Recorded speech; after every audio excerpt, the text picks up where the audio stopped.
With the world forever torn by violence, ignorance, and war, leading millions to pivot from tired ideologies and broken dreams toward new thinking, this is Neon Galactic. I'm James Falk. Thanks for joining us. The age of UFOs is rife with resonances that call back to ancient mystical traditions.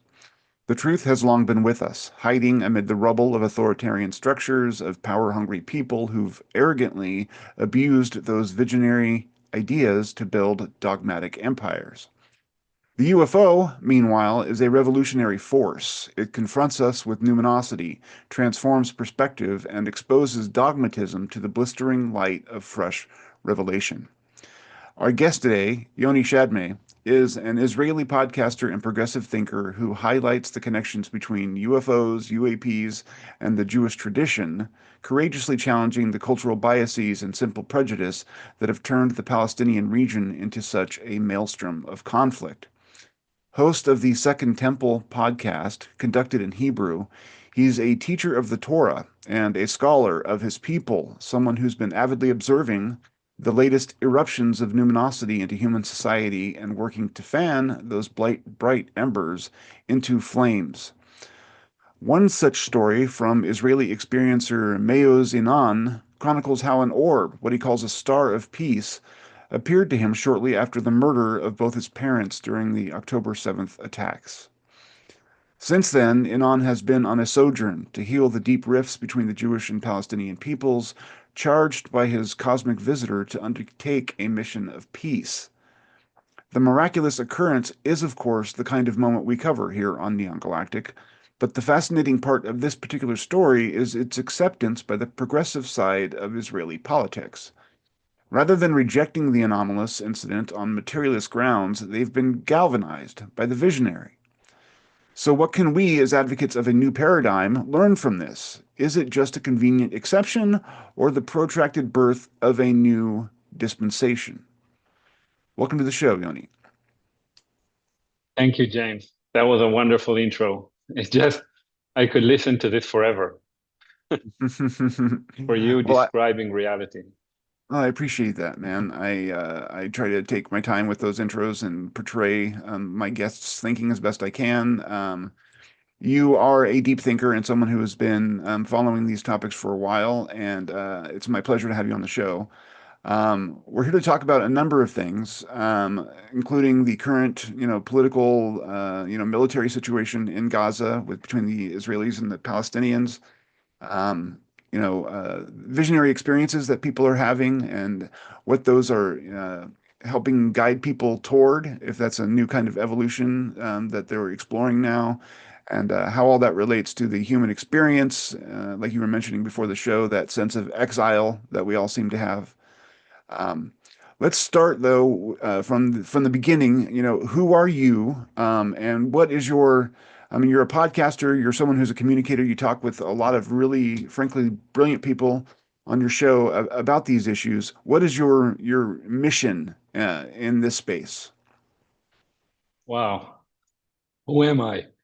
Um, I think, well, basically, I'm a Torah teacher. That's like my day job. That's what I do most of the time, every day except Shabbat, sometimes also on Shabbat.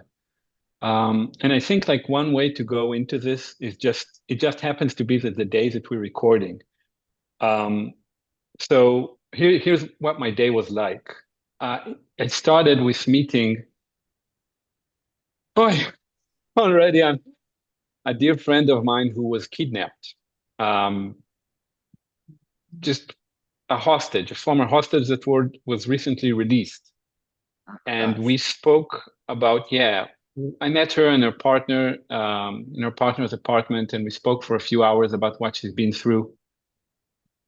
Um, like serious stuff. She's very brave and very funny, and her stories really kind of relate her personality with her captors and a kind of almost friendship with one of the guards, and also torture and really dark stuff.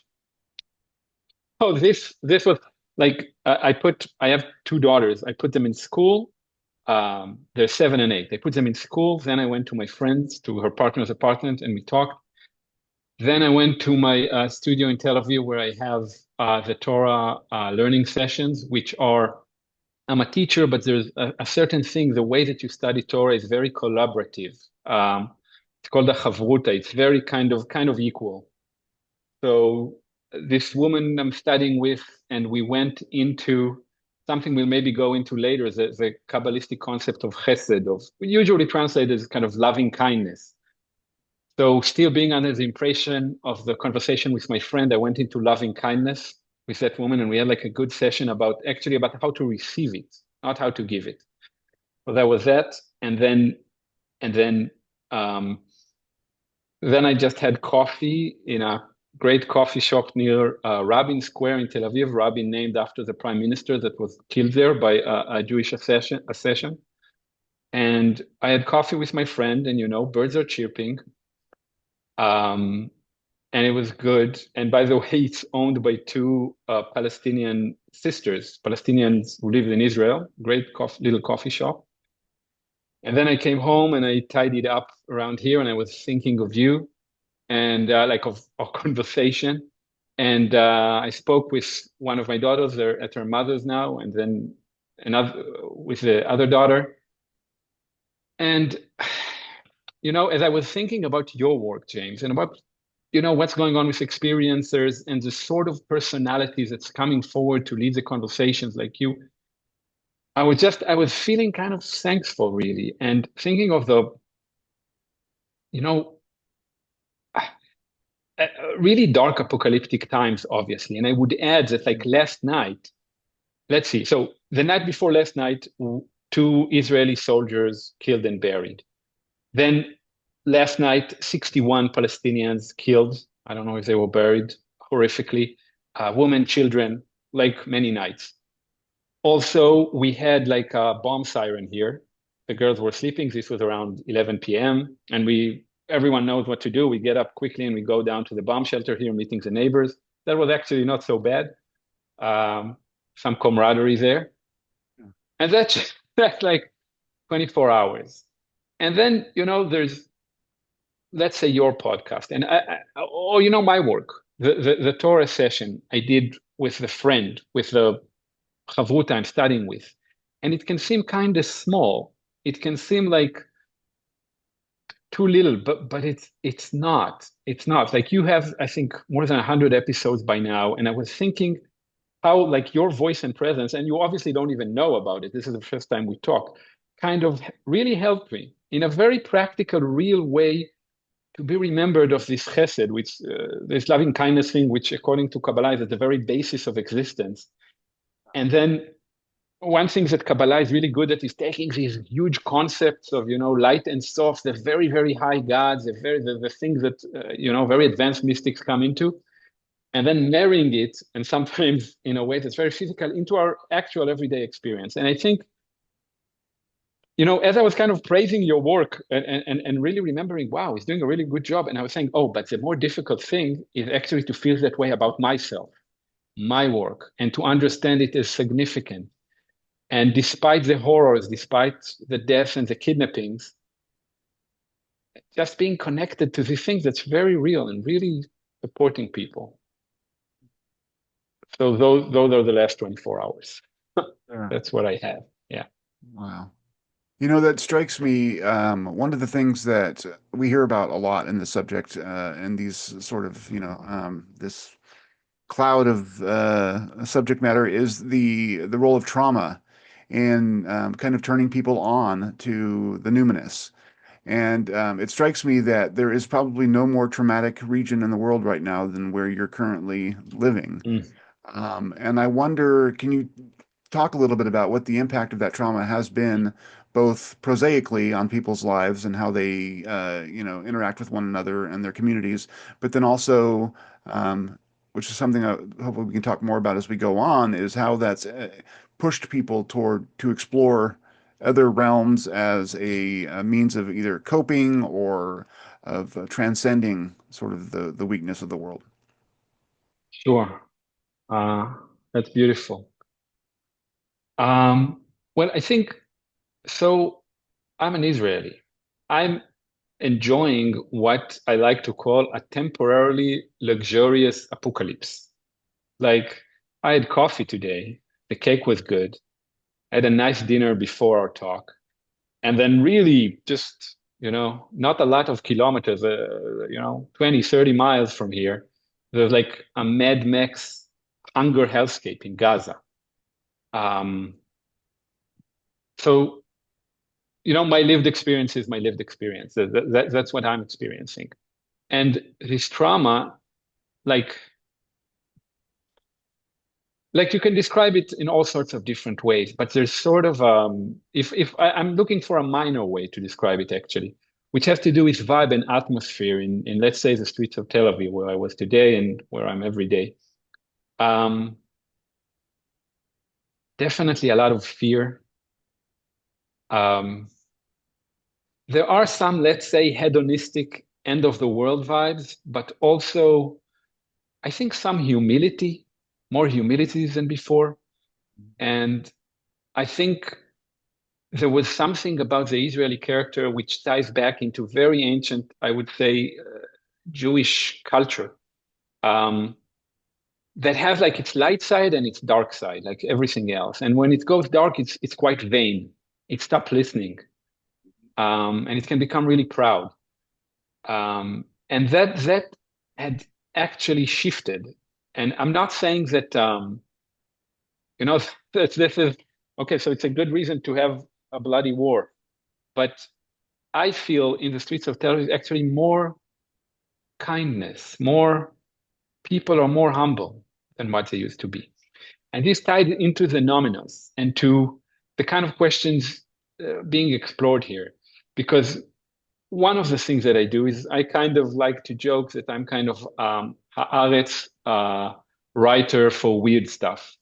And Haaretz Mhm. is like Israel's paper of record, or it sometimes gets compared to the New York Times.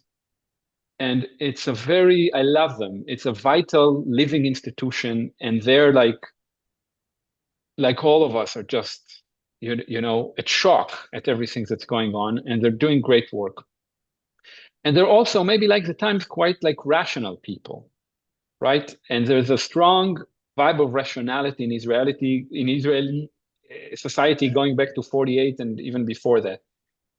And now I think people are more open to asking questions. And I want to give credit to the editor there because I write about UFO there. I had like a major cover story about UFOs. This was before October 7th, but already there was some sort of growing panic and fear in the air. And there was a new openness. And I interview people that you know very well and were on your show, like Lou Elizondo and Jeff Kripal and the amazing Leslie Keane and the wonderful Ralph Blumenthal and others. And there is a new opening to that sort of way of thinking. And I think one way to look at what's going on is that we, as progressive left, have been a little bit proud. We thought we understood the universe. And in my own personal process, which is about, I would say, about a decade into it, um, just saying I don't know, that has been like a great gift. And knowing that I know far less than I used to. So, like, I guess that's one good thing that's coming out of the trauma, and it has some relation to ontological shock. Mhm. Because October 7th was an ontological shock for sure, in the sense that um, people didn't think it was possible. And I remember this was like yeah, this was I was in a different apartment. I was with the girls. It was on Saturday, and the day started with bomb sirens, which was unusual back then, but not entirely unheard of. And I was thinking, yeah, there's some sort of skirmish in Gaza. And I woke up. It was like around 6. And okay, I told the girls, let's go to the safe room because every Israeli apartment, a new apartment, needs to have a safe room, which has like all sorts of gadgets for nuclear war, for example, to purify the air. And by the way, we don't have that here. We have a bomb shelter here, which I kind of prefer because of the social context to it. But we went into the safe room and I looked at the cell phone waiting for it. Okay, let's see what's going on. And then things obviously very quickly deteriorated. And the thing was that I live in Givatayim, which is like a suburb of Tel Aviv. And the Hamas people, they came I think it was like about 40 minutes drive, let's say, from my home. They were able to get really deep. And that's the kind of thing changes you. It takes time, but it changes you. And I think that's sort of what we're witnessing here. We're witnessing sort of the rapid shift, relatively rapid in a way, it's not nearly as rapid as it needs to be. The rapid shift of a society, and most of it is very bleak. And we can go into it how the Israeli extreme right wing is operating and what to do about it. But um, there are there are also good things going on. There are small groups which I'm not sure they're enough to stop the apocalypse. I mean, Netanyahu may lose the next elections, but the long-term demographic trends in Israel are quite worrying. But if we look at Jewish history, we can find some hope for the future. And I don't expect any Palestinian to take any sort of joy in that and the Jewish whatever learning journey.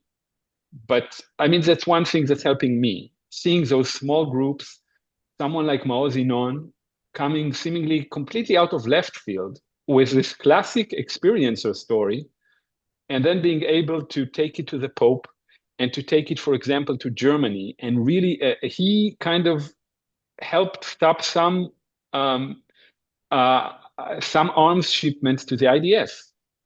The guy, this experiencer who met an orb in his bedroom and the orb told him about peace was able to very rapidly translate it into sort of real political good stuff. So that's one thing to take hope in, I think. Yeah.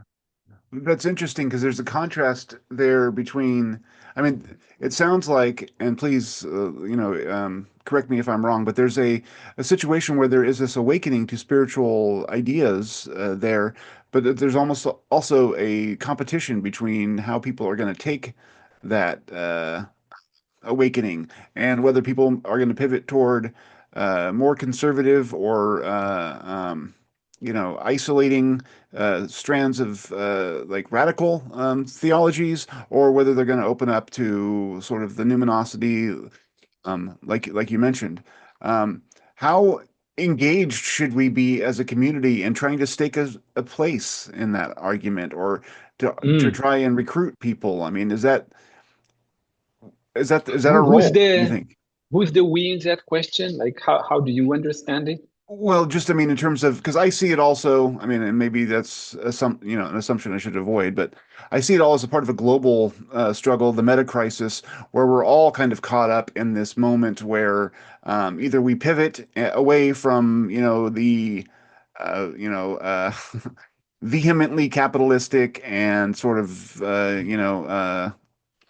just the world that we're living in that's teetering on the edge of destruction, and move towards something more holistic and potentially spiritual through a phenomenon like UFOs, or we Mm-hmm. we don't and we end up going off the cliff. And I see, I guess, Israel and Palestine is kind of emblematic of that overall situation, although much more accelerated. So that's what I meant by we.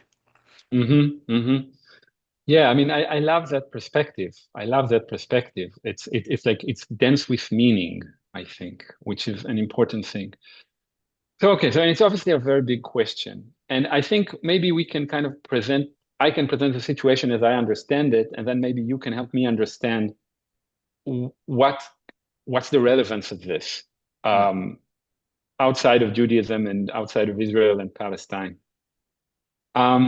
Okay, so the way that I understand this is as follows. So about 10 years ago, I kind of just honestly, I made enough money. I had like a small tech company, and I said, okay, I made enough money, and I rented a garage, an empty garage in Bnei Brak, an ultra-Orthodox city, not too far from here, a big garage, and I cleaned it up.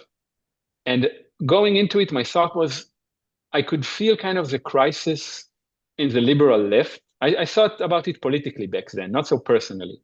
Mhm. And I said, well, I'm interested in trying to do something about that. And I wasn't sure what I'm going to do. And I went in there and I painted a lot. I painted on the walls. I danced a lot. I cried. And I read a lot. I read a ton. And slowly it became focused on two things, UFOs and Judaism, my reading. And and then there was a long process. Maybe I'll go back into it, but there is something in this current moment where one side of the political map has like a really intense, intimate relationship, the far right, with both mysticism in the everyday life and scripture and sacred text. And you can see it like in ice commercials. Ice, the American ice, they have these commercials where, with quotes from Isaiah, for example, the prophet. Yeah. And they're impressive commercials to me, like ads. And so in the Israeli example, we have the far right. It's a small group. It's a fairly small group of very religious people. I would say there are no more than, let's say, 10,000 people, and probably hardcore is even a smaller group. And I think the first thing as progressive we need to acknowledge is how effective they are. This small group is just making the world turn towards what they want. And I found myself very impressed with their effectiveness because they're not well educated.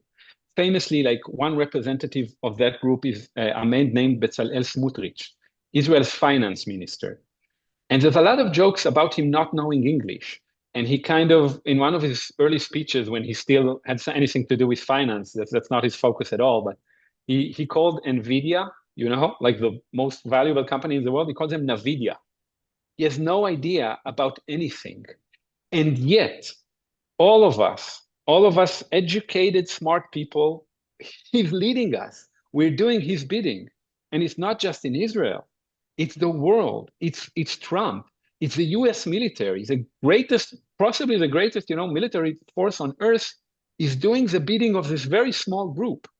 So I think a good starting point, speaking of being humble, is asking how can that be, and how us, however we conceived us, and we with all our brains and all our resources, we're kind of powerless against them.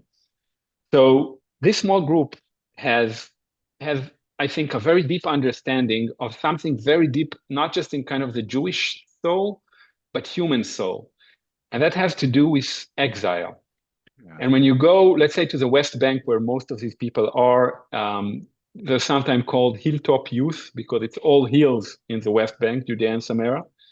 And they're kind of living off the land, kind of wild. And then there's also the organizational people, and there's the radical rabbis who are very much into Kabbalah and write in Kabbalistic terms.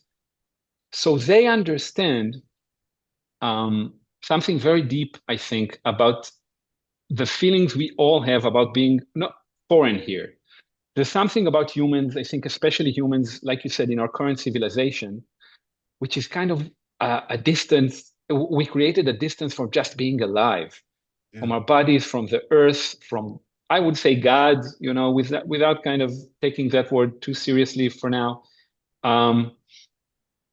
Just a distance. And there's a sort of a denial of that distance. And I think it's a universal feeling. There's a famous letter by J.R.R. Tolkien, who he speaks about how nature, even in its most pristine form, even in its most relatable form, has a deep sense of exile in it for us humans. And by the way, that letter is quoted in a book, in the great book by Robin Lassiter, who's been a guest on your show. Yeah. And I consider a teacher and a friend. So Earth, a Love Story is her book, right? Yeah, Earth, a Love Story. I highly recommend it, and I highly recommend Robin in general. Maybe we'll talk a little bit about her because I want to try and paint like a structure built by the far right, a mythical structure that's so effective. Myth is so effective in driving people that even without education and without knowing English and with all their shortcomings, plus a monstrous kind of vision, it's working out. It's working out, and we're all at their bidding. So what they're saying is this: they're saying, look, we know about this exile thing that all of us humans feel. That's the first thing.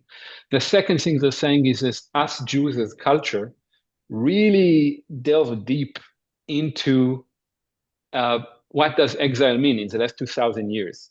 Like you mentioned, my podcast is called The Second Temple, and that's a temple that was destroyed 2,000 years ago. And in Hebrew, temple means home. It's called home. It's called bite.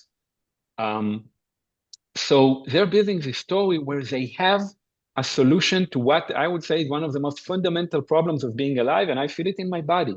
This distance from us in the world. And the solution is a greater Israel, a much bigger Israel, physically, just occupying more land, destroying the Al-Aqsa Mosque, the Islamic mosque in Jerusalem, which is and a rebuilding. hugely holy site for the Yeah, Islamic yeah, people. very Yeah. holy, very important, like for any Muslim. Um, Destroying that and building upon it the third temple. And if we're honest about these sacred texts, they have a lot to work with because Jews took all their sense of exile and all their longings and just poured it into Israel, the physical land of Israel, and especially into the temple. And there was this sense, this messianic sense in the building of Israel. And the builders of Israel, the original ones, were extreme secular. They completely disregarded that. And I got to say, these are kind of my grandparents. I grew up in Kibbutz Kfar Blum, a kibbutz which is kind of close to the Lebanese border and the Jordan River. And my grandparents, they built it. They were there before the country was founded. They were what used to be called the pioneers, chalutzim. So they were very secular, and they were very intelligent, and they knew their Judaism, let's say, but they were secular. And then the far right understood that the messianic longings that belong to the building of Israel, they can be kind of utilized. And there's like possibly like the most important researcher of Kabbalah in the 20th century, Gershom Shulam, wrote about it and warned about it in the 50s. And he spoke in the context of Hebrew. I don't know if people know, but Hebrew wasn't a spoken language for 2,000 years. And part of the Israeli project was reviving Hebrew. Like my grandparents spoke Yiddish before they came here. And then they decided as a society, no more Yiddish, no more Arabic for people who came from Arabic speaking countries, from Jews who came from there. We are all now speaking Hebrew. And it kind of worked. I'm speaking Hebrew, my daughters speak Hebrew. But Gershom Shulam, the Kabbalist and the academic researcher, he warned, he said, look, there's explosive there. That was the word that you used. He said, you can't bring the language alive without that sort of just explosive inside it. So That they're is so saying, look, fascinating. mm, I mean, that is such a, I mean, if we look at how people construct reality through their use of language, I mean, even how their minds work is often shaped by language, and so that is just profoundly important, I think. Sorry. yeah, no, I agree, and thank you for pointing that out. And Professor Jeff Kripal from Archives of the Impossible, I know he ascribes great importance to language, and he thinks a lot of the sort of, let's say, parapsychological or supernatural stuff has to do with language. So that's certainly like a case in point. Um, so the way that they're describing the far right, the way they're describing the return to Israel is like, okay, so this was the first phase. The secular pioneers came here. This was the first phase in the project, in the sort of divine project. Now comes the next phase where kind of Torah takes over, where we become holy, where the secular laws will be replaced by religious laws, and the rule of democracy will be replaced by the rule of what they call the tzaddik, which is like a Hasidic term that they kind of turn towards themselves. They're saying, okay, we're the tzaddiks, those rabbis, and we're going to control Israel, and we're going to lead us to the destiny. And I know all that sounds kind of ridiculous, and it is, but I think that in the basic longing that they're connecting to, and I read their text, and they just hammer on this point again and again, and in a way that's effective and really takes us, at least to me, to childhood. And I want to ask James, and if it's okay, and if it's not, you can cut it. But things like emotional distance, and I know a little bit about your biography and the kind of challenges you faced. And how do you feel this exile thing? We kind of mentioned it. Do you feel it in your body? Like, where are you with it these days? Yeah. Well, the reason why I do this show is precisely for that reason. Wow. And I think that for me, it crystallized during the COVID-19 pandemic when everything kind of slowed down and I was forced to turn inward because we weren't leaving the house. And my reading at that time kind of got more mystical, and I got into UFOs a lot more than I had been previous. And I basically gave myself permission in that moment to put aside the biases that I'd been raised with in terms of materialist society, and tried to, find a way in to, a holistic view of the earth and myself and my spirit and my children and all of it, trying to see it as a unitary thing that was something I belonged to rather than something I was taking advantage of or merely living upon. Mm, Basically, I talk about it like I became a part of the Earth being rather than being a human on Earth. Like I recognize that we're all kind of cellular, segments of this overall unit that is Earth, and then by extension the cosmos, and that led me to a lot of mystical ideas and texts and whatnot to try and kind of put some language to that. So it's helping, and I have a strong meditative practice now that I conduct, or whatever you want to say. And I've had some real progress, especially recently, trying like finding peace there. Uh, but I I mourn for society more broadly because I don't see that pivot happening as fast as it needs to. And so that's my goal in this show is to help foster those conversations and give people the permission to rethink their place in the universe and our role as beings here. And even if that leads to, opinions and, ideas that are outside the mainstream of physicalist, Western culture. yeah. Yeah, I love that. I love that. And I love how you started it at COVID. And I think for this to work, it can't be a marketing ploy. It can't be a marketing. We can say, well, whatever, those religious fanatics are destroying everything. Let's find a better way to talk about our stuff. It has to become from within. It has to be this Yeah. internal thing. And this is what we started with, that people who knows about loneliness, either through childhood or other experiences, who know about fear, who know it in their bodies, speaking of traumas, they have a role to play here Hmm. because they know about exile. Yeah. They know, and this gives a sort of advantage because it's not a theoretical thing. Um, so yeah, so this compelling, authentic story that the far right is telling, and it's working. It's taking the world, by storm. So I want to suggest a different story, or sort of what my experience was.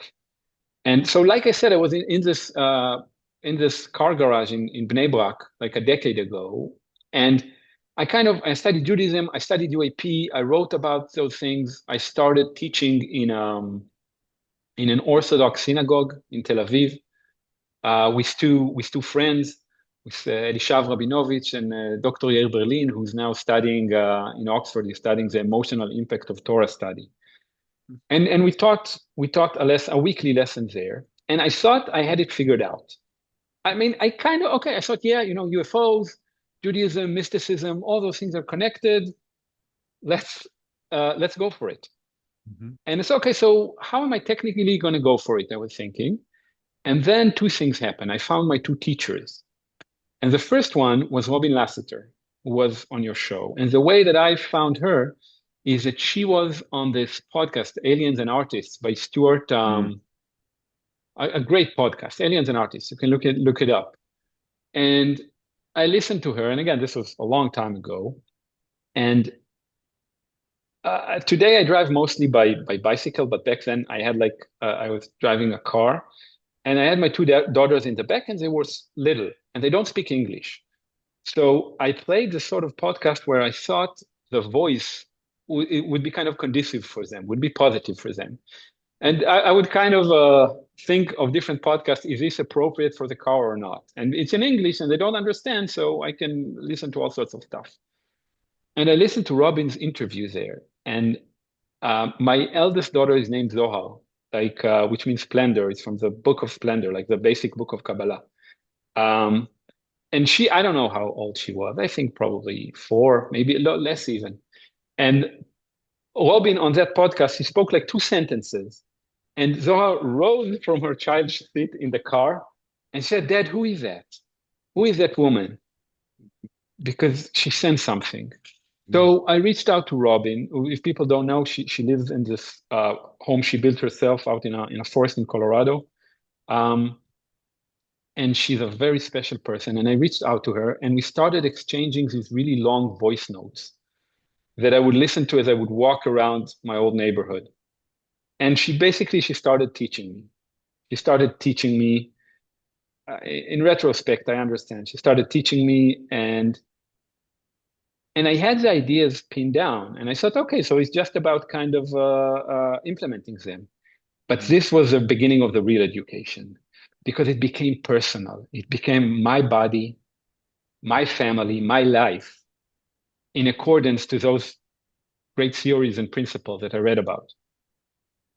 And then quite naturally, I found my second teacher, which was an Israeli. Her name is Michal Koenig. I don't think there's anything about her online. Um, and the way that I got to her is I have a friend of 20 years, which I saw transforming himself through, like, with difficulty, but with great talent and beauty and love through a few years, like a transformed person, but he's still the guy that he was. And by the way, this is the guy that I met for coffee today that we started with. Mhm. And I was very impressed with him, and he told me about her. And I started meeting with her, and this is when stuff became real. This is when stuff became real, and she wasn't that interested in my theories about the world or about God or about UFOs, but just in my everyday experience. She's like a great advocate of the inner child, let's say. And then again, so that's where my real education began. And I'm still with them, with these two women. They're my teachers, as far as I'm concerned, today, like in a very close connection. And then through their help, and through a lot of reading and through a lot of teaching and learning with people, I think no, I found like a real sort of different spiritual path that's about exile. That's about the thing that obviously I was feeling. The reason that I'm so Yeah. connected to it, I was feeling it, and I didn't even know it. I didn't even know it. That's part of it, that you're kind of walking half alive or half awake most of the time. And that's still the case, if I'm honest. But Yeah. maybe I'm a little bit more awake than I used to be. So you're finding out new things about yourself and about your life and about your choices. And it's very real and it's very difficult. Um, Especially when you start it at a later age, where you know I've made a lot of choices in life already, which impacted me and people around me.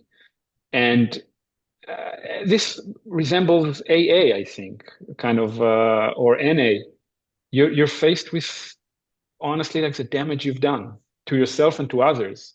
Yeah. Um, so so through the help, Michal was great at this because she really insisted on what's real, what's really working for you. Um, I remember one time I came to her and I did like the Jewish blessing on a cup of water, a great blessing. And I did it. And then she kind of stopped me and she said, what are you doing? What is this? And through her lens, I could see, yeah, I wasn't really practicing the thing. I wasn't really, and it's not that she has anything against it or she's all for spiritual practice, but it has to be real. It has to be within the body. And that really helped me. That really kind of made things more and more real and concrete.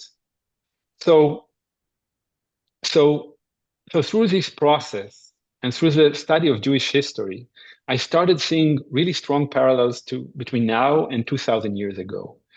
2000 years ago with the temple, there was a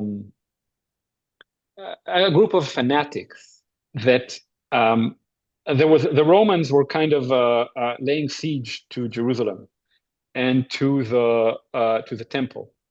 And a group of Jewish fanatics, they didn't want any compromise. They were very, very staunch. And not only did they not let people in, they didn't let people out. And they also burnt the food supplies, their own food supplies, the Jewish food supplies, because they wanted people to be desperate and to be crazy and to be hungry.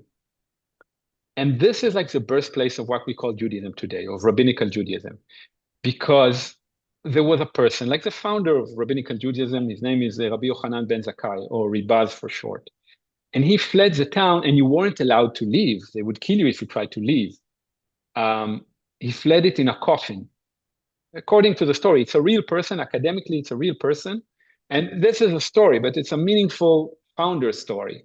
So he fled the city in a coffin. And according to the story in the Talmud, he met the Roman general. He was able to flee the guards in the coffin. His students kind of helped him. He was a Jewish teacher. And he met a Roman general that was laying siege to the city. And the Roman general asked him, what should I do? And he compared Jerusalem to a pot, a barrel of honey with a snake in it. And this is this is like the foundational act of Judaism. Rabbi Yochanan ben Zakkai, he said, give me Yavne and its sages. Yavne is the name of a place. And this is where he started his very small school. And there's some criticism about that. It's sometimes seen as a sort of betrayal, as a sort of saying to the Romans, okay, go for it, destroy the city. And we can talk about it morally, but in effectual terms, what it led to was the founding of Judaism. So Yavne and its sages, through a long process, they created the Mishnah, and that led to the Talmud, and that led to the Zohar, the founding book of Kabbalah. There are earlier books, but this is considered like the main one, and then later to Hasidism and to all of Judaism. And there's a direct line between their work and, I would say, Jewish vibe today. One of the things that kind of floored me, just really floored me, I'm not exaggerating, when I started to seriously read the Talmud, was how close these guys were to Larry David. The vibe, the argumentativeness, the pettiness.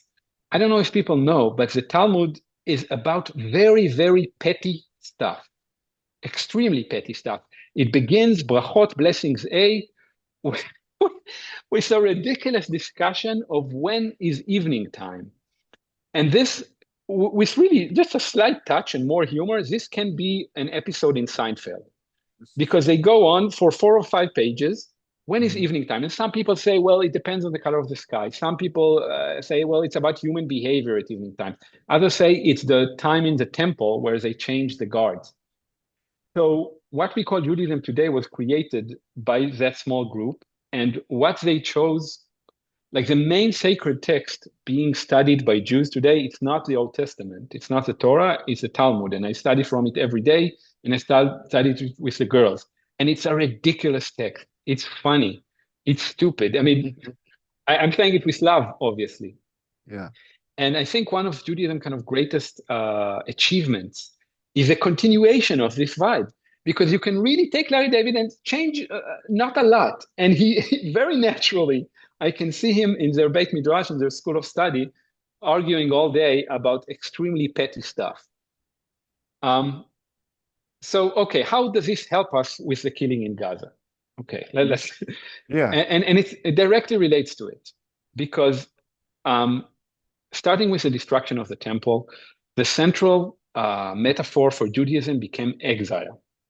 And starting again from the very first page of the Talmud doesn't really have a first page, but the one where you traditionally start it. Another attribute of the Talmud is it's written as if you've already read all of it. It's this funny thing.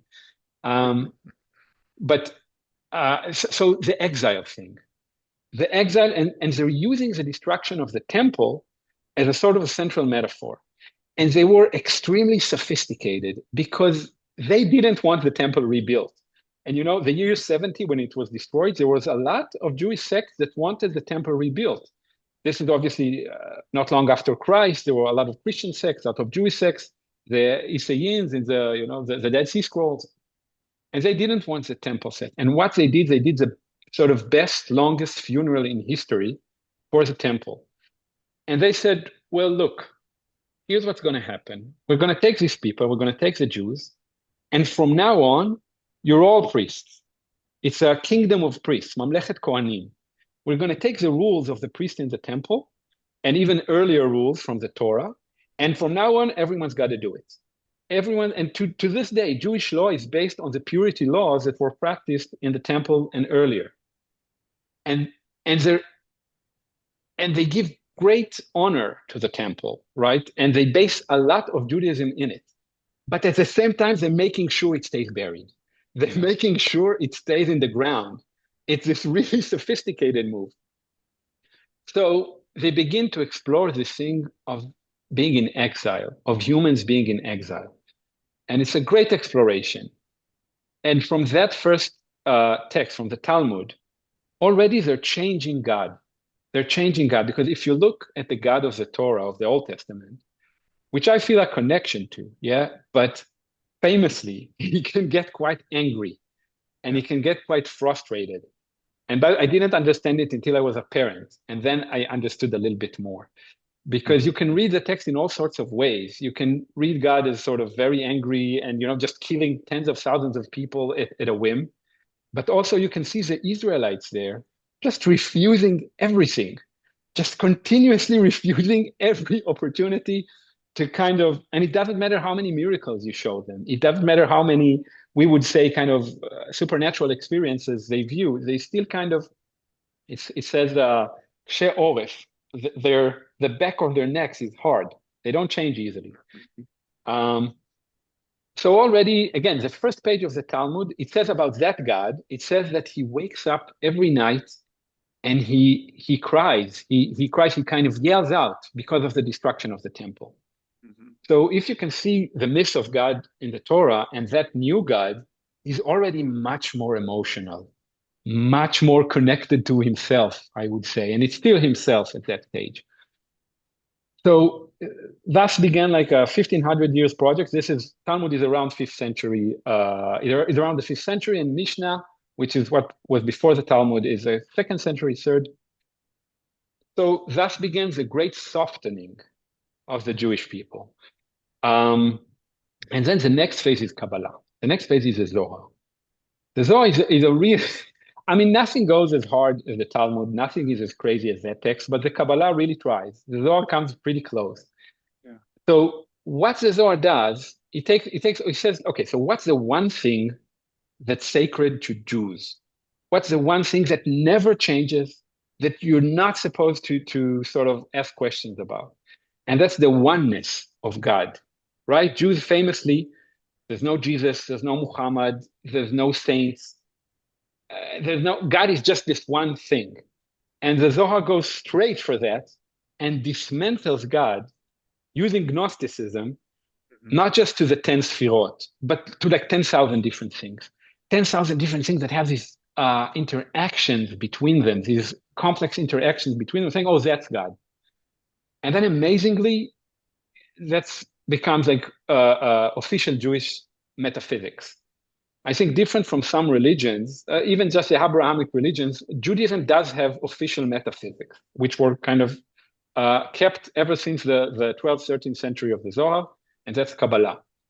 So God, that started out as this, tough, I don't know if he's tough dude or moody dude in the Torah, although I said I also connect to him, became in the Talmud this thing that cries at night with the pain of us humans. And then the Talmud, first of all, breaks him up.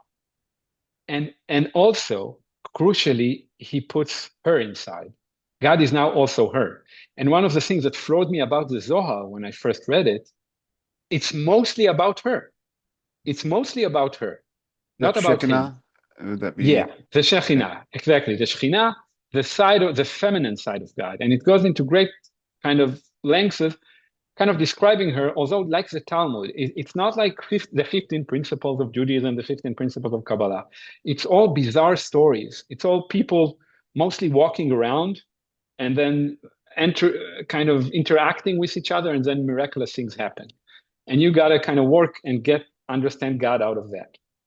So we're seeing another softening. Now also the feminine side.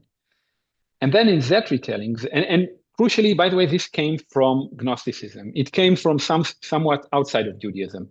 And at the same time, there's a great sage named Maimonides, Rambam, who was really, really into the Greeks, like other people of his time who got the Greek text through sort of the Muslim civilization, through Arabic translations. And he was Neoplatonism, really, right? yeah, exactly. Yeah. And he incorporated that about the same time into Judaism. So now Judaism became this Talmud thing, plus Gnosticism, plus, Greek philosophy translated very beautifully into kind of Jewish language. And then the next and final stage, and then we're getting back to Gaza and today, is Hasidism. Hasidism, which is like 18th century, they took Kabbalah, which kind of developed throughout this time, and they said, okay, so it's not just about physics. They very much went to, as without, so within. And all these divine forces and all this beautiful physics that's being described of how the universe works is actually also inside of us.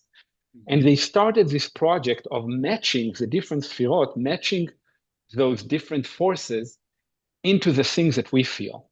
And that was a huge jump, because if I look today, what's useful for me? If I think about the teachings of Michal, my teacher, who is very adamant of real stuff that you feel, not just empty words, then this is something I can use. And I can kind of meet in myself those things. So this was Hasidism. And now we come to the state of Israel, which in kind of my retelling, this was supposed to be, in that sense, by the way, I want to be honest, I'm kind of meeting the theology of the far right. I'm saying this was supposed to be a meeting of Jews and the earth. After being in exile for so many years, the better version of what happened would have been a meeting between Jews and earth, a grounding of sorts. And that's not what happened. Something different happened. And you can see in 20th century Judaism, there are some rabbis felt that. Some rabbis, there's a rabbi who's he lost his family in the Holocaust. He had 11 kids and his wife, and they all died, and he was kind of miraculously saved. And there's a speech by him. There's actually an audio version of it in Yiddish, where he talks about the state of Israel. And it's just beautiful story. It's his interpretation or commentary of a story by a former, like a Hasidic rabbi, Rabbi Nachman of Braslav. And he says, he talks about his existence in the state of Israel. And he says, look, it's much worse. It's much worse than before, because it's as if I've been invited to my dad's house after my dad kicked me out 2,000 years ago. This is just his words. My dad kicked me out of my home, and I was not allowed to come back for 2,000 years. And now I was allowed to come back, but he keeps me out in the yard. He won't let me in. And in the style of those rabbis, which are really the last great rabbis, I think, without kind of, I don't want to insult anyone, there are some great rabbis today, but these people really knew the art that Michal is talking about, of making things real, of bringing their pain into it. And he said it's much worse, because I can see my dad's house, I can see it, but I'm outside, I'm still in exile. And he's crying like mad. He's crying like mad. They used to cry a lot. So, okay, so we find ourselves here now.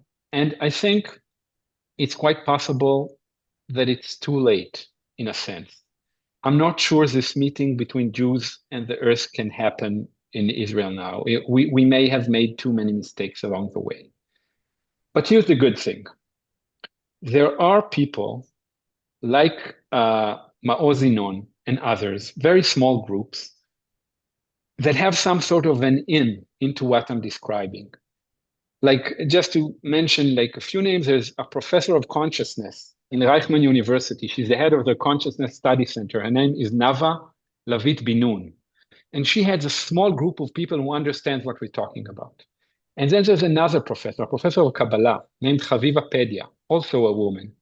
And by the way, the grandchild of a great known Kabbalist, Yehuda Pedia. And she also has her small groups. And then there's Maoz Inon. And Maoz Inon is no rabbi. He was this entrepreneur. He built great hostels in Israel. they're called Abraham hostels, and I stayed in them more than once. Special places. If anyone ever gets to Israel, there's one in Jerusalem, there's one in Tel Aviv, and there's one in Nazareth. And um, and I gotta say, I haven't thought about it until now, but at some difficult points in my life where I couldn't or wouldn't sleep at home, that's where I went to. Mhm. Special places. Yeah. So even before October 7th, this guy had something, but he was an entrepreneur. And then October 7th, both his parents were murdered. Um, like that's bad enough, but I won't go into the details. But it took the government like 10 months to ID his mother's body. Like really bad stuff. Yeah. Um, and and he heard the news, he and his family, on October 7th. And even though it wasn't clear because of what I just said, uh, they weren't sure the state of the bodies were in. They weren't sure. His family immediately understood that it's real, and they immediately went into Shiva, into the Jewish mourning ritual. And Maoz, and that's probably part of his secret or special thing, just disintegrated, just met the catastrophe head on. And he described it. He just disintegrated completely, which is probably the right reaction for a human being when met with such a thing. And then the second night, he had like uh, a dream or a vision of a land covered in blood, being cleansed by tears. That was the second night. And then the fourth night, very, very quickly, he had what people, who know your work would call like a classic orb experience. He had a ball of light showing up in his bedroom, and he was completely awake this time. His partner, his wife, was kind of sleeping next to him. He was completely awake. And the orb kind of just showed up there. And Maoz was afraid that, what are you? What is this? And and the orb said, I'm the Star of Peace. And Maoz kind of, in his way, very quickly processed it and says, okay, so what do you want? I said, you know what I want. The kind of the star said, the star. Mhm. And there are other details of this encounter, like all these sorts of encounters, they're actually like this infinite wells of meaning. Yeah. But even if we stop here, the way that Maoz described it, and I believe him because that's how he operates, from that point on, things were clear to him. And things were clear to him that this is his calling. And I think the next day or the day afterwards, he received a call from a Palestinian friend whom he said he didn't really know very well before that. And the Palestinian friend, and this already, of course, things in Gaza were taking shape, and already there were bombings. But this Palestinian friend, whom I always calls my forgiveness teacher, kind of consoled him. And then they went on this joint journey of, yeah, of creating peace, of doing peace. And Maoz describes how he turned it into kind of actionable items, like a plan, and he started rallying people around him. And he created this group, which I don't want to, overemphasize its size or something like that. But again, they got to the Pope, they got to very high up people in Germany, they got to other high people, which, you can't really talk about, but already having like a real impact. Whatever those Mhm. arm shipments were, he stopped them. So much like 2,000 years ago, we have these small groups with Nava, the professor, and Chaviva and Maoz. And, I try in my kind of way to do something. These small groups, which are probably too small to stop the carnage right now, especially long run. But maybe we can take this myth and we can take our pains and we can take this trauma and start weaving this connection like between Jews and Earth. And but like you said, it's a universal thing. Everyone, we are all feeling disconnected. So now I want to go back to your original question, if that's okay. Yeah, man. Absolutely. The we here. How do you understand the we here? Where does this take you? I don't know. What do you think, man? I think that there is a intoxicating power behind myth in people's lives, whether or not they buy into the anomalous phenomenon kind of reality. And I think we can look back through history at various points where the operative myth has been weaponized by the culture that it resides in and turned into an engine for some sort of social project that could be really destructive or really positive. I mean, I think in the United States there have been some positive myths. The American Dream thing, which I think Mm, for a lot of generations was the impetus for a lot of forward or upward mobility in society, and I think that that's become eclipsed by a lot of economic circumstances. But that was a really powerful. Kind of archetypal myth in America for a while. There have been destructive ones like Manifest Destiny, where we're meant to take over the whole continent, and the people who are in our way, we're just going to either eliminate or, relocate. Um, Nazi Germany was an mm, example of a country that took myth, Nordic myths, and weaponized them into an occultish kind of reservoir of power that channeled deeply held disaffection on the part of its population and turned it into an army of, death and destruction and hatred. And that hmm was very powerful. Uh, as you're describing now, the Israelis are in this position where they are operating under the pressure of these myths, and how that's going to unfold is up to, the Israeli people and the rest of the world in terms of how they react to that myth and what they offer up in its place, how we choose to inspire ourselves as people. There was a psychologist who I always, every time I want to reach for his name, I forget it. I forget it. But um, he basically wrote about the states of consciousness that people have, and they're progressing through them, he thinks. mm, And there is Ken Wilber is his name. mm, And he talks about how different people are at different stages of consciousness. And when people are at different stages, there's almost no realistic communication that occurs between them. And a lot of people are stuck in a mythico magical kind of state of consciousness where they think in terms of tribalism and, the symbology of their personal or cultural mythos. And at the end of this evolutionary process, there's a holistic kind of um, transcultural awakening that he thinks is going to happen, sort of the height of human consciousness, which is a very holistic place. But it doesn't reject all of the stages that come before. It mm, includes all of them. mm, And it's, mm, I think it's something that humans are evolving towards.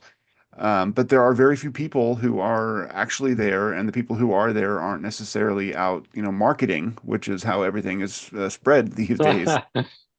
But it's interesting. I think that realistically, the world has to realize that most people are affected and led by that kind of thinking, and that there is real symbolic power in it. And I think it relates to the archetypes of the universe. I think that there's something more than just metaphoric about these ideas.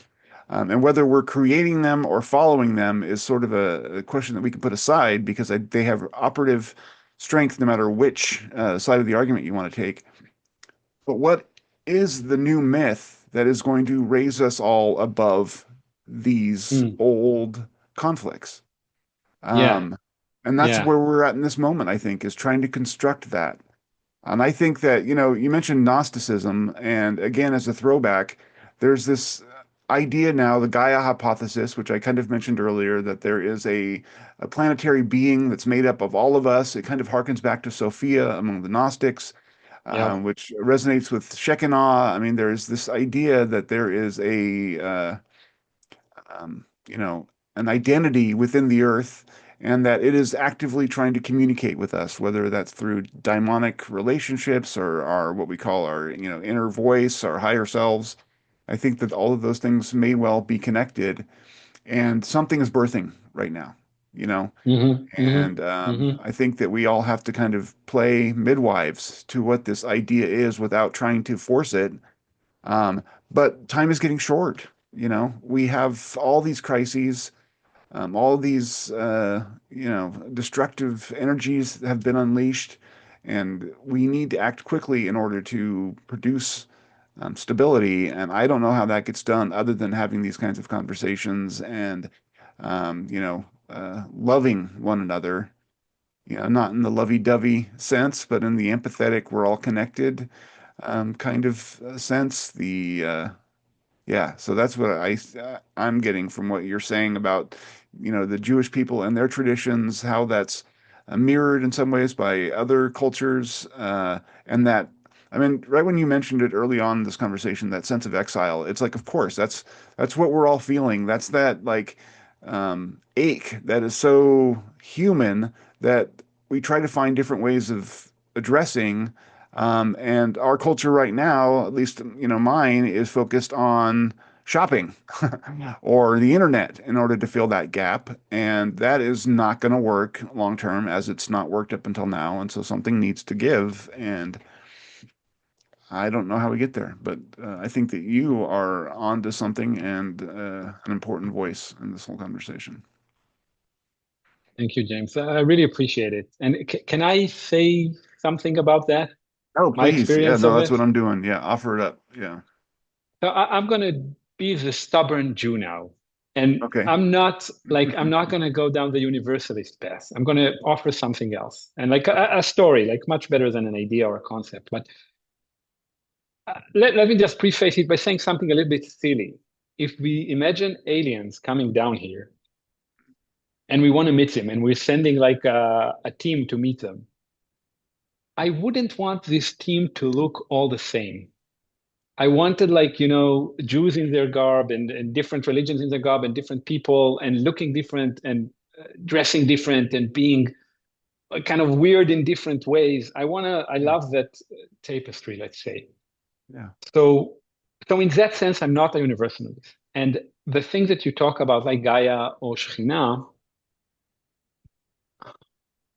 okay, so I'll just tell us, and it's like an experience story. So we're coming up on the holiday of Sukkot, and Sukkot, last year, Sukkot is after the tents in the supposed tents in the desert where the Israelites stayed in while coming to Israel.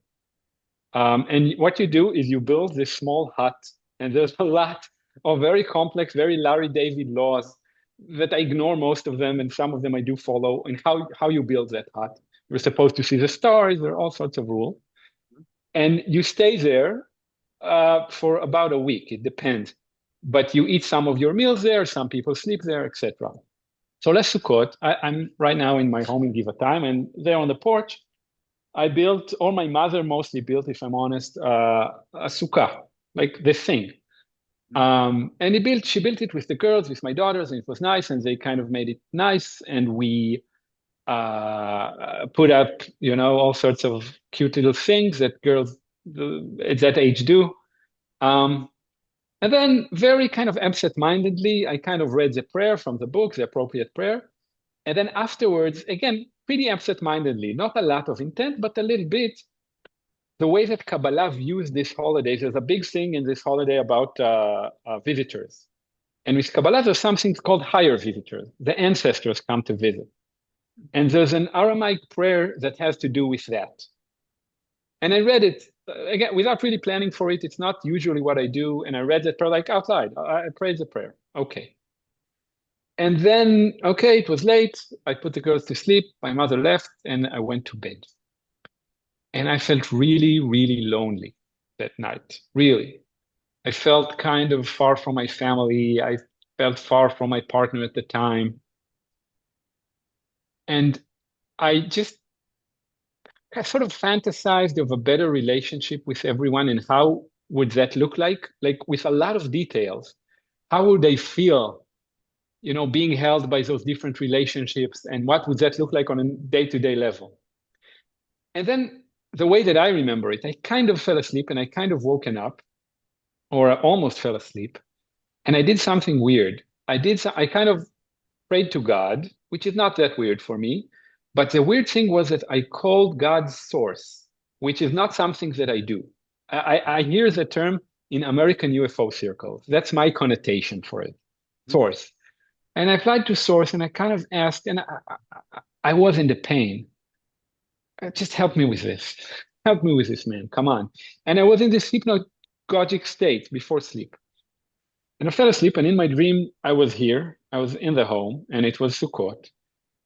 And a couple came in, an elderly couple, a small woman in a red, she was wearing red. She was, I think, somewhere between 60 and 70. She was wearing like Orthodox clothes. She had the hat, and she held this cake, but the cake was weird. It was kind of pixelated. And I remember her husband, he had this worn out shirt, this faded polo shirt, and he was kind of balding. I don't remember his face. And then they come in, and then a whole bunch of people come after them, and they go into the sukkah. And I'm also in the sukkah, and in the dream, it's kind of a very real me. I'm kind of nervous. I didn't really invite those people as far as I'm concerned. And they're coming in, and they're sitting right in front of me, three of them. The couple is sitting behind me, and the three of them are sitting in front of me, and a couple of others are going to another room, to sort of a back room that doesn't exist in the physical reality. And they're all connected, they're all related, they're kind of a family or a tribe. I kind of gather that. And the people sitting in front of me, they had glasses, but like a soda bottle, like you couldn't see their eyes. The glasses were very thick. And I have a thing with eyes. I'm an experiencer myself. I have earlier, mostly one childhood experience, which was quite dramatic of entity encounter. And I remember being very, very afraid of the eyes in that encounter. And so they came here and their eyes were covered. And the way these things go, I thought they were neighbors that I didn't in the dream. I thought these are neighbors that I don't know. And I kind of asked kind of a little bit nervously, oh, you're living here. What floor are you from? And we have 3 floors here in this building. And they said 4th floor, which is kind of symbolic. And then the magic happened. Then they didn't really say anything. Maybe they mumbled a little bit. But the three in front of me, who also had worn out clothes, they had this really neutral, with a slight positive vibe energy. They were calm. And I remember being kind of nervous, but really feeling their calmness. They were calm. And I don't really, kind of like the sound of waves. I don't really remember them talking with each other, but the vibe was something like that. And it was very powerful. And it felt like directly related to it's not what I asked for. What I asked of God was kind of to be embraced, to be held, this kind of really anxious thing. And I didn't get that. Mm-hmm. Instead, I got this tribe sitting there, being very relaxed. And this woman was the leader. This woman, I knew that she brought the cake. She was the leader. And I woken up, and through Robin's training and the trainings that I got, I understood this is of significance. And again, this was last year. And so I wrote it down and I talked about it with people. And I'm not comparing myself, but I accepted this guidance. I accepted this as something that I want to strive for.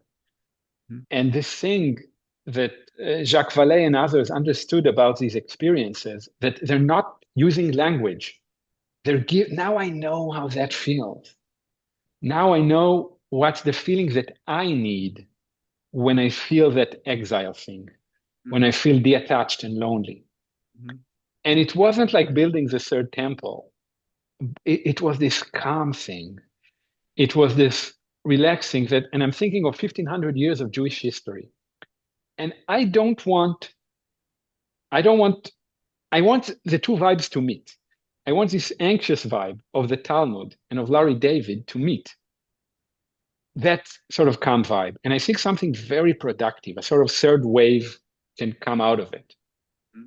And this is honestly what I'm working for. And ever since that dream, it completely transformed how I teach Torah, what I aim for, this sort of vibe. And to me, this offers a myth where it's not only, it doesn't feel like a compromise between Western liberal values and traditional Jewish values. it feels very Jewish to me. It's not a coincidence that this woman was Orthodox, and their whole vibe was, it felt tribal. It felt kind of local. Mhm. And I do think it has something to do with her, with Shekhinah. Mhm. But then if you're still with me, there's a twist. There's a twist because the way that the Jews treat Shekhinah, they say, okay, this is still a part of God. There's still the male part. Mhm. And the work of the Kabbalist is um, is a work of marriage or of sex. You know, it's a very sexual thing, Kabbalah. But to bring the two together. And in the Kabbalistic mythos, like I would say there are two types of people. There are people who are from the side of the bride and from the side of the groom. And the bride is reality. According to Kabbalah, everything is feminine. The whole world, everything that's existing is feminine. And they were kind of, highly sexual straight men. And it was very productive for them to understand the world as female because it made them lust after the world. And the Kabbalah, as early as the Zohar and earlier, they want to bring the two together. And there are some people who are from the side of the groom, and I'm very much from the side of the bride. I'm very much from the side of this world. And in Kabbalah, this is related to Aharon, Moses' brother. Mhm. Um, Moses is from the side of the groom. Moses is very close to the light. He's very close to the things that mystics experience, this clear white light that's kind of energizing all over reality. And Aaron is a translator. All he does is translate. He kind of takes this overpowering light, which according to canonical Kabbalah would destroy the world if it's not properly kind of entered into the vessel. Yeah. And you want to bring the two together. You want to bring the two together. And the Kabbalists are very, I think because they have Jewish law, because they have some things that are kind of stopping them, in everything else, they can be quite extreme. So in order to get the bride and the groom together, and they write this explicitly, they sleep with the bride themselves to get God jealous. To make God jealous, you sometimes, whatever it takes, get the job done, whatever it takes. And more kind of maybe conservatively, there's a lot of about making the bride more beautiful, you know, kind Mhm. of helping her fix out. And the reason I think this is relevant because when you go into Kabbalah, you start seeing kind of different roles and seeing where you instinctively kind of feel where you are. So that's where I feel like I belong. That's sort of my role there. I'm interested. How do you see, all of this connecting to the other extant mystical traditions? Do you see, I mean, like you mentioned the universalist, like you don't want to pivot in that direction. How do you see Kabbalah, I'm sorry to mispronounce it, Oh, it's relating to other mystical traditions or ideas or other religions as they relate to Judaism? I mean, is there a truth or is it all sort of, how do you see that? And does that make sense to you? sure. I mean, So basically, the like, way, is someone who is not Jewish but has a mystical tradition just as holy in a sense than as people sure. following okay, so how would you describe that? I think one useful metaphor is the Rome metaphor, that all roads lead to Rome. And I think, again, from an academic point of view, we can start kind of comparing different mystics. And they talk about the same things. They talk about this divine light. They talk about, of course, it's a very broad generalization, but this pure energy that in Kabbalah it's called chesed, loving kindness. In other traditions it's called something else, but it's like in the walls. It's like electricity. It makes the world go round, and everyone talking about it, like all the different traditions. But I think the journeys towards the destinations are different. Different roads are different, and if it's like the cliche goes, if it's about the journey and not the destination, it does matter what road you choose, especially I think in this life. Maybe in the next life, not so much. But in this life, all roads lead there. And I think when we look at it that way, we start looking at the details, which is a very Jewish thing, and saying, okay, so So for example, if we look at some, and I'm going to overgeneralize here, but if we look at some, let's say, Indian tradition, you can see how intimate they are with this consciousness thing, how they kind of describe different states in ways that are very beautiful and very ornate. And I would argue cannot be found in Kabbalah, for example. It wasn't the Jewish focus, this sort of very delicate description. So there are different roads to get to Rome. The Jewish Rome is the Jewish Rome. The Jewish way is one road. And we can talk about its characteristics, but this is how I understand it. I do think it makes a difference, and it just shapes you a different way. One thing about Judaism is a lot of being shaped by ritual, and day after day, you're being shaped a certain way if you follow that stuff. Yeah. So that's how I think about it. Okay. What do you think of the way that the Kabbalah has been abducted, for lack of a better term, by other approaches like Christian Kabbalah or even occult Kabbalah? Do you think that those are legitimate approaches, or is it offensive in any way? I mean, because a lot of people have co-opted that notion, and yeah. Yeah, I don't feel like I have some sort of special right to it or something like that. Like everyone can do their own thing. What I'm thinking is, so what makes my Kabbalah acceptable for me versus others?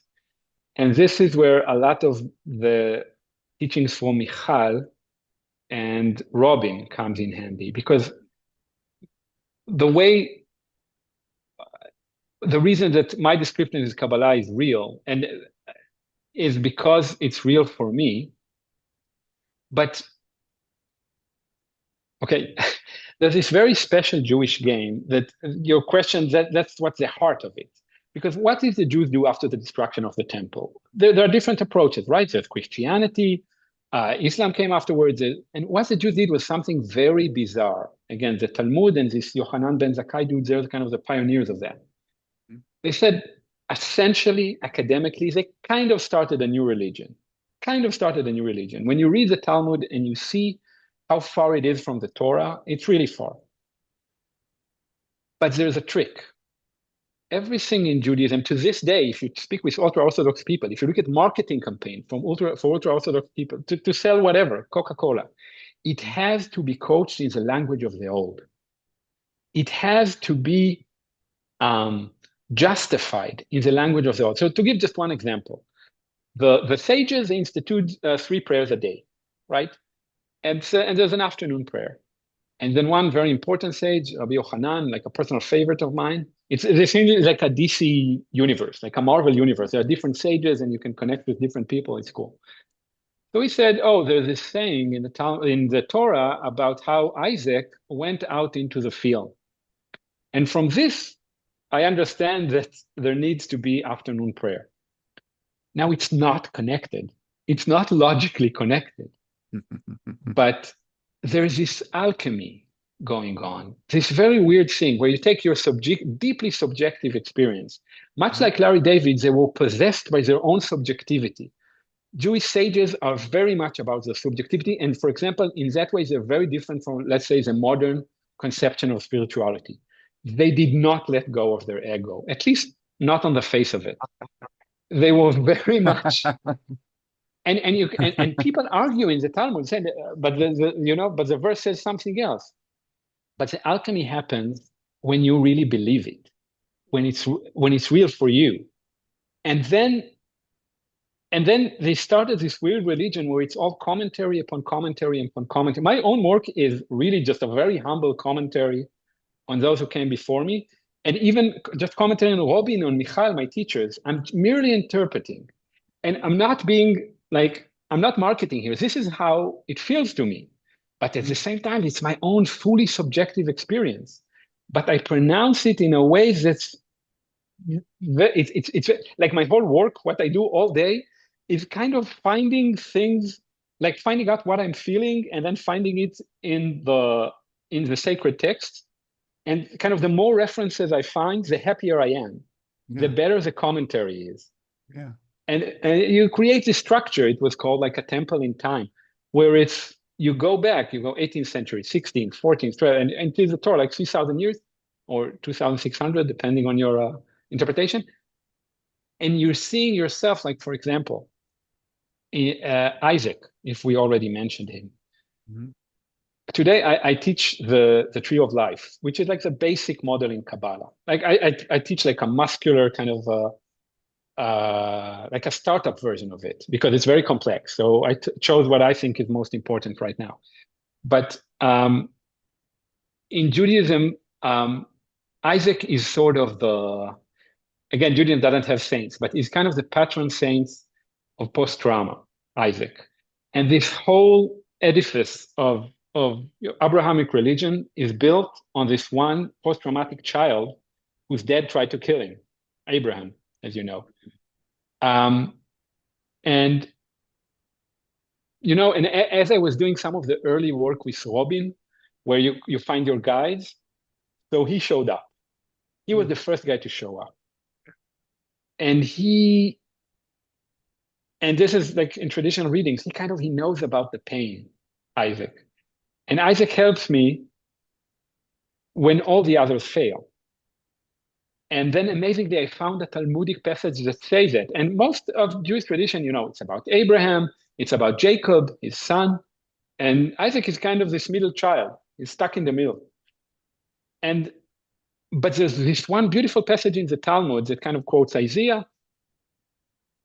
And they say, look, in the future, we're going to turn to Abraham and it's not going to help us. And we're going to turn to Jacob and he's not going to help us. And the one that's going to help us is Isaac. Because Isaac is connected in Kabbalah to strength, to trauma, to boundaries, to saying no, those sorts of things. Not the mystical light, not the all goodness light, but this thing. And once I had like an authentic connection there, that's enough. That's enough. I don't need any more kind of justifications. I have the authentic connection. I have all those sacred texts to work with. And today I teach people. And, I worked with at-risk youth, for example, Mhm. from that stuff. And people connect to it, I think. Yeah, that's lovely.